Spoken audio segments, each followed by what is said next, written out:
نعوذ بالله من الشيطان الرجيم. بسم الله الرحمن الرحيم.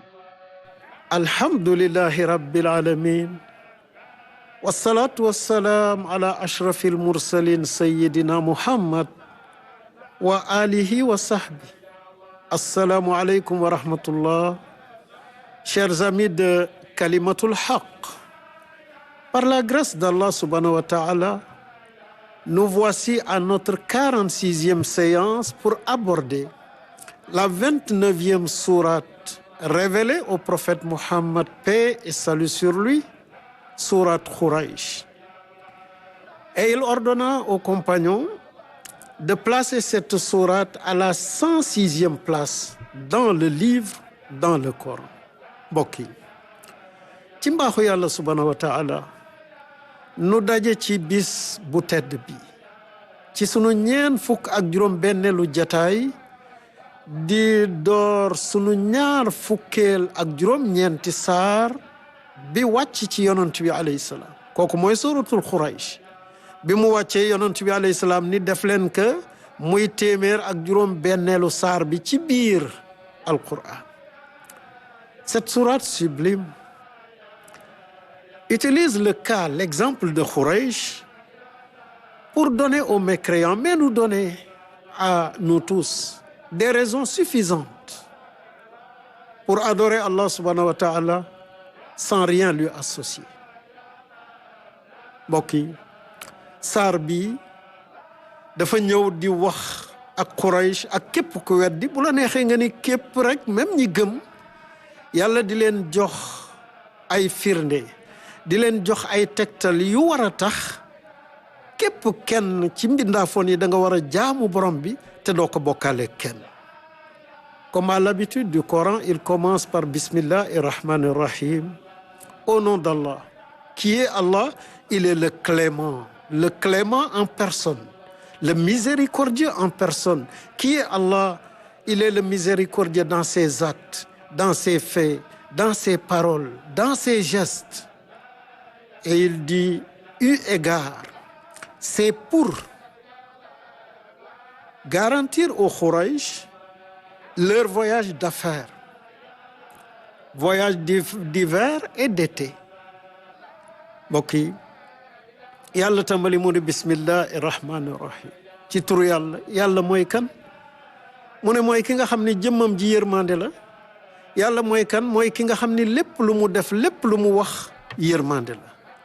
mu ne li ilaafi Quraysh, ngir may Quraysh ñu mën a def seeni tukki yooyu nga xam ni dañ ci doon sàkku ji koom, rihlata shitaa'i wa sayf, tukki yi nga xam dañ koy def jamonoy sedd gëriif ak jamonoy tàngoor.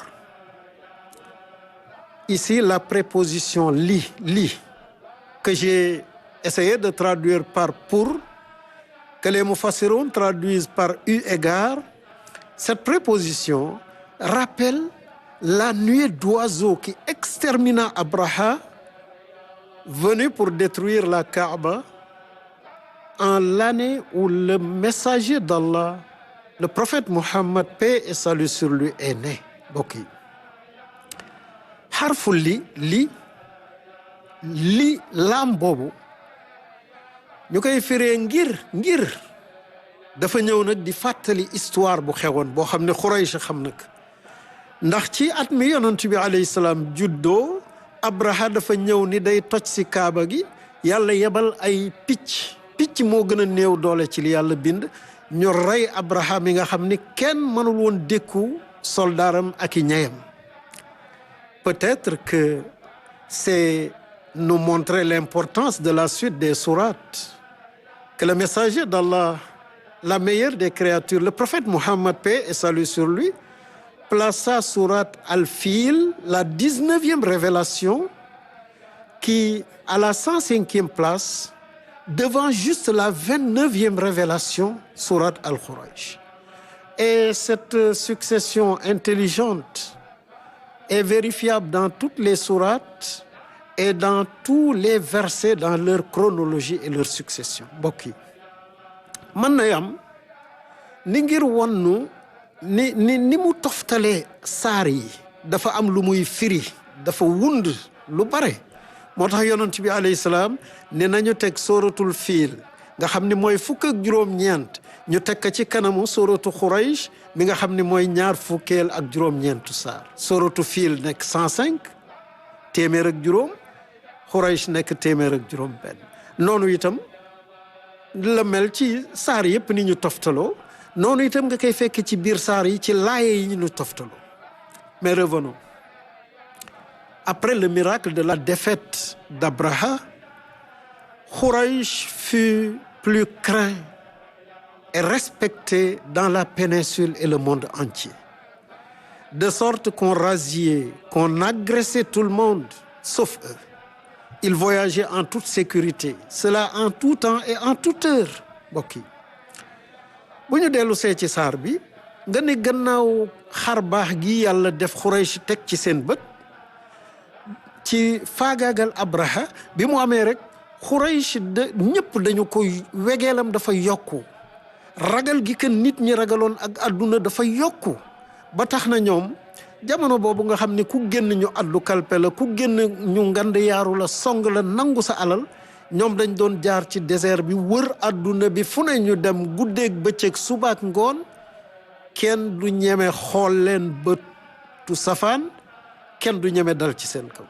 C'est ainsi donc qu'ils continuèrent leur commerce d'hiver et d'été, l'hiver au Yémen au sud et l'été à Cham au nord.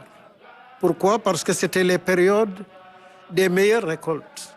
Et c'était les périodes où le climat y était le plus adapté, le plus agréable pour eux. Mbokk yi noonu la Xuraysh continuer la ñu baaxoo woon ci tukki jamonoy sedd ak jamonoy tàngaay jamonoy sedd ñu dem Yaman ci bët ci sow jant jamonook tàngaay ñu dem Cham ci bët gànnaar loola ñu wéyal ko lu tax ñu tànn jamono yooyu pour defi voyage d'affaires di tukki di jënd di jaay ngir jamono boobu mooy jamono bi nga xam ni ci la mbay yi di ñor ci la lépp di am jamono boobu it jaww ji moom la gën a jekk ci ñoom moo gën a neex ci ñoom. Le verset 67 sourate Ankabut rappelle ce bienfait. Il dit: ne seront-ils pas reconnaissants que nous avons sécurisé le sanctuaire alors qu'autour d'eux on enlève les gens, on les agresse? Est-ce qu'ils continuent de croire aux fausses divinités et de mécroire ingratement aux bienfaits d'Allah subhanahu wa ta'ala? Mbokk yi gis nga xew-xew boobu lii leen yàlla defal fàttali na ko suratul Ankabut mu ne awalam yaraw anna ja'alna haraman aminan ndax ñoom gisuñu ni dama leen defal sécurité ci xaram bi defal ko waa Màkka ñi dëkk xaram bi fekk ñu ngi këf nit ñi di leen song di leen ngand yaaru ci lépp li leen wër waaw ñoom afa bil baatili yuminuun wa bi ni'matillahi yakfuruun ndax ñoom dañuy gëm yàllay caaxaan yi xéewal yi ma leen defal ñu doxe ci ak goree di sama digganteeg ñoom. suratul Ankabut laay juróom benn fukk ak juróom ñaar. Après cette introduction, les deux derniers versets leur rappellent et nous rappellent pourquoi ils doivent et nous devons adorer Allah seul sans rien lui associer. Il dit: adorez donc le Seigneur de cette maison. Comme si on lui avait dit pourquoi. Il dit: qui vous a préservé de la famine et vous a épargné de la crainte et de la peur générale. Mbokk yi gannaaw ubbi gi ñaari laay yu mujj yi ñëw nag fàttali ñi weddi yàlla waaye fàttali ñi gëm yàlla lu tax ñu war koy jaam. mu ne fal ya'budu rabba hadha al bayt. waaw nañu jaamu nag ngir lii nañu jaamu buurub kër gi borom kër gi. borom kër googu ñu ne ko lu tax ñuy jaamu borom kër gi mu ne lazi at'amahum min juu' parce que moom moo leen aar ci xiif ñuy am lekk gi ñu bëgg saa suñu ko bëggee wa amanahum min xawf mu musal leen ci tiitaange defal leen kaaraange gu mat. Ami de kalimatul haq, si Quraysh jouissait du respect et de la considération des Arabes et du monde, C'était grâce à son statut de gardien de la Kaaba, lieu de pèlerinage mondial, même en ce temps-là, parce que la Kaaba abritait l'essentiel des divinités du monde mbokk yi soo gisee Xuraysh ñëpp wegoon ko ci jamono boobu jox ko cër muy arab yi ak nag muy ñudul arab mooy ndax moom moo dëkke woon Kaaba gi moo ko doon toppatoo Kaaba gi rek nga xam ni ñëpp dañ fa doon aji di ñëw lu tax ñuy aji parce que adduna bi bépp presque ku ne ba nga amee sa yàlla da nga ñëw samp ci sa benn xiram ci Kaaba gi pour montrer que la cause de cette sécurité et ce respect n'est pas la Kaaba, mais Allah subhanahu wa ta'ala, le verset introduit par le fa, la préposition fa, qui est une préposition ici de causalité, de cause à effet.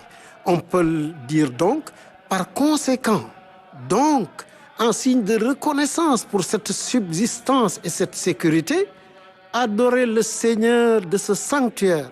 N'adorez pas le sanctuaire mbokk yi ngir wan nag Xuraysh ak adduna bi bépp ni du Kaaba gi moom moo leen defal sécurité de du Kaaba gi moo leen di jox li ñuy dunde de waaye yàlla mi buuru Kaaba gi moo tax laaye ñetteel bi mu ubbee ka xarfu faa muy xarfu sababiya ñii ni xarfu tafriq day wane ni lii moo jur lii mu ne fal yaabudu bon nag gannaaw lii mu leen defal ci koom defal leen ko ci kaaraange ubudu rabba hadha al bayt jaamu leen buurab kër gi nga xam ne moo leen defal lii ce n'est pas qu'Allah subhanahu wa ta'ala minimise la Kaaba car la Kaaba est et reste sublime comme le Coran l'a toujours montré. Le verset 96 sourate Ali Imran dit le premier temple érigé sur terre pour bénir et orienter les hommes et la Kaaba qui est à Makka mbokk yi yàlla jublu ci pour suufeel ak doyadal Kaaba de déedéet Kaaba gi alquran wane na darajaam wane dayoom suratu Ali Imran mu ni inna awala baytin wudi'a linnaas lallazi bi bakkata mubarakan wa hudan lil alamin mu ne kër gi njëkk ci kaw suuf bala nit di ñëw bala dara di fi taxaw Kaaba gi la ñu fi samp ñu sampal ko fi nit yi malaaka yi samp ka ngir nit ñi mu nekk barke ci ñoom nekk lu leen di gindi ñu xam seen borom Ali Imran laaye juróom-ñeent fukk ak juróom-benn le verset 91 sourate la Fourmi an-Naml dicte au prophète alayhi salam cette déclaration dit on m'a ordonné d'adorer le Seigneur de cette ville de Makka qu'il a sanctifié Seigneur à qui tout appartient et lui obéit il m'a aussi ordonné de faire partie des musulmans mbokk yi suratu Namli ñëw feddaliwaat daraja Kaaba gi ñu wax yonent bi alayhi salaam ni ko wax leen ni qul waxal innama umirtu an a'buda rabba hadhihi al-baldati allati harramaha mu ne waxal ni man li ma yàlla sant mooy ma jaamu buuru kër gi nga xam ni daf ko ormal walahu kullu shay te moom lépp wa umirtu an akuna min al muslimin mu sant ma naa bokk ci jullit ñi laay juróom-ñeent fukk ak benn suratu Namli le verset 26 sourate Hajj dit à propos de la Kaaba nous indiquons à Ibrahim l'emplacement du temple l'emplacement de la Kaaba et nous lui ordonnâmes ne m'associe rien purifie ma maison pour ceux qui y font le tawaf et ceux qui y prient debout inclinés en ruku assis ou prosternés en sujud mbokk yi suratul Hajj sant Baay Ibrahim lépp ci wane màggaayu Kaaba gi yàlla ne ma tegtal wan Ibrahima fan la Kaaba gi nekk fan la fondation bi nekk ma ne que na ko yëkkati boo ko yëkkatee ba pare bul ma bokkaaleeg dara la tushrik bi shay'a wa tahhir baytiya nga laabal sama kër man li taifina wal qaimina wa rukai sujud ñeel ñi koy tawaaf ñeel ñi fiy julli di taxaw di rukkoo di sujud di toog suratul Hajj laaye ñaar fukk ak juróom-benn c'est donc juste pour montrer la sacralité de la Kaaba qu'Allah l'annexe à sa seigneurie dans la sourate Quraysh, il dit Rabba hadha al-bayt, le Seigneur de cette maison, de ce temple, de ce sanctuaire. Au verset 91, il l'annexe aussi à sa seigneurie, Rabba hadhihi al-bal'adati, le Seigneur de cette maison, de cette ville. Enfin, il l'annexe à sa personne au verset 26 sourate Hajj, baytiya, ma maison. Mbokk yi bon nga gis ni Yàlla màggale Kaaba gi ci askanal ka rububiyam kilifteefam ci Quraysh rabba hadal bayt buurab bile kër ci suratu namli rabba hazil baldati buurab bile dëkk ci suratul Hajj nag mu askanal ka jëmmam ji mu ne baytiya sama kër gi. Pourtant Allah est le Seigneur des mondes, Rabbul Alamin. Tout lui appartient, wa lahu kullu shay. Mais c'est simplement qu'il veut rehausser la Kaaba en se l'attribuant. Comme Salih a dit au Thamoud, la chamelle d'Allah, naqat Allah. Pourtant, toutes les chamelles, tous les chameaux, tous les animaux appartiennent à Allah. Mbokk yi moo ne Yàlla du buuru Kaaba gi kese, mooy Rabbul Alamin, mooy buuru ñëpp. Yàlla du Kaaba gi rek la moom, wa lahu kullu shay, lépp moo ko moom. waaye ngir màggal ka moo tax mu wax yi noonu la Saalix màggale woon gëléem ga ba mu waxeeg waa Samud ni leen naaqatallah, gëléemu yàlla gi. jàngoon nañu ko fii ci suratu Shams. Précisons maintenant le sens d'adorer. Quand on te dit adore exclusivement Allah, ça veut dire que tu dois lui obéir à lui seul en toutes choses. Et cette obéissance, tu le fais par amour et aussi pour lui rendre grâce, pour lui montrer ta reconnaissance. Mbokk mi mu des nag jaamu moom bis mu ne dañ koy wax te kenn du firi lan mooy jaamul yàlla te wéetal ko buñ la ko waxee li muy firi mooy na nga topp ndigalu yàlla moom kese. moom rek moo war nekk sa kilifa di la sant ngay def mu lay tere ngay bàyyi. cant googu ngay def wala di bàyyi topp ndigalam da nga koy def ngir cofeel sopp yàlla. da nga koy def ngir delloo njukkal yàlla nangu ni xéewal na la xéewal goo xam ni amul àpp amul day. Un vrai adorateur n'a donc pas d'autre autorité à qui il obéit à l'œil et au doigt sam'an wa ta'a, sami'na wa ata'na, que Allah subhanahu wa ta'ala. Toute autre autorité est soumise à l'autorité d'Allah. Si ce qu'il dit est conforme avec ce qu'Allah nous a ordonné, nous le faisons. Avec ce qu'Allah nous a interdit, nous l'abandonnons. Sinon, nous faisons ce qu'Allah nous a ordonné et interdit et nous laissons ce que les autres nous ordonnent et nous interdisent. Mbokk yi jaamu yàlla dëgg mooy koo xam ni benn kilifa nga am. kilifa googu mooy yàlla subhanahu wa taala, moom rek ngay topp ndigalam ci amul seet lu mu wax nga def, lu mu tere nga bàyyi. sam'an wa ta'a, dégg naa topp naa. keneen ku dul moom santaaneem ak tereem da nga koy natt ci santaane Allah ak tereem. bu dëppoo nga def, bu dëppoowul nga bàyyi santaaneem ak tereem def santaane yàlla ak tere yàlla. Amis de Kalimatul Haq, le verset 57 sourate le récit dit à ceux qui refusent de suivre le prophète alayhi salam par peur d'être chassés de leur terre. Il leur dit: n'avons-nous pas fait du sanctuaire un lieu sûr vers lequel affluent du monde entier toutes sortes de produits par notre faveur? xoolal gaa yi Quraysh dañu ni ñun bu nu toppee yonent bi alayhi salaam li ñuy am ci koom ak teraanga ji nu am wegeel gi dañu koy ñàkk. suratu Xasas ñëw mu ne leen waaw yéen xanaa da ngeen gisul ni defal naa leen seen dëkk bi aminan yujba ilayhi samaratu kulli shay rizqan min ladunna? xanaa gisuleen ni man maa leen defal kaaraange def fu fruit ñote fu lekk am ci àdduna boo demee ci Makka da nga koy fekk foofu. waaw bon kay lu tax du ngeen jaamu yàlla? Et cela jusqu'à nos jours. Makka est le lieu le plus sûr de la planète. Ces arbres, ces herbes, on ne les coupe pas. On ne ramasse pas un objet perdu. Quand on voit un objet perdu, on le laisse, on ne le touche pas. On ne tue pas le gibier de Makka. Ce qui nous est autorité, c'est le bétail. On ne verse pas le sang, même pour la sanction divine. Même Médine, la ville bénie, la ville lumière du prophète alayhi salam n'a pas cette sanctification, cette particularité. mbokk yi ba sunu jonn yàlla yi tey boo demee da ngay fekk Màkka mooy dëkk bi ëpp kaaraange ci àdduna te bala nga ko doon xam rek nit jóg ni tey dafay dem bombardé ji Kaaba gi. gis nga Màkka yàlla ormal na kenn du dagg garab yi, kenn du dagg xobu garab, ñax kenn du ko fa dagg. boo gisee lu réer ngay dox sa kalpe wadd yow boo ko gisee bu ko for kenn du fa for, yàlla tere na nga for. boo gisee rabu àll kéwél doo ko rey. li la yàlla may mooy xar, bëy, gëléem ak nag. même ku tooñ ñu war ko rey kenn du ko rey ci mag.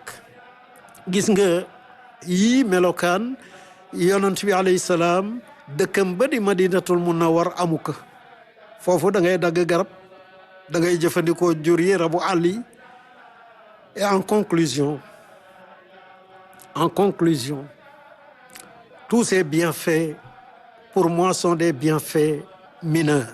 Le plus grand bienfait pour Khouraïch et pour le monde entier, mais d'abord pour Khouraïch, est d'avoir choisi parmi eux le sceau des prophètes, la meilleure des créatures, le plus grand des ulul azmi, le prophète Muhammad, paix et salut sur lui. mbokk yi ci yëkkati sunu jataay ma wax la ni xéewal gi gën a rëy yépp xéewal la, waaye bi gën a rëy mooy li yàlla tànn ci Khouraïch, yonentam bi gën a mag bi mujj ci àdduna tànn ko ci seen biir, yebal ko ci alam bi. Enfin, l'adoration d'Allah subhanahu wa ta'ala nous profite et non à Allah l'adorer. Quiconque est reconnaissant, dit-il, l'est dans son propre intérêt. Quiconque est ingrat, mon Seigneur le généreux se suffit à lui-même, dit verset 40 sourate Namli, et le verset 12 sourate Luqman finit la même proposition par Allah se suffit lui-même, le digne de louange. mbokk yi bi mujj nag mooy nga xam ne bu yàlla ne jaamuma jaamu gi amu ci dara, soxlawul nga dundal ko, soxlawul nga wekk, yàlla soxlawul ci yow dara. lu mu la sant sa njariña. wax na ko wa man shakar fa innama yashkuru li nafsi. ku jëfe li ma ko sant kooku mu ngi def loo xam ni njariñu boppam la.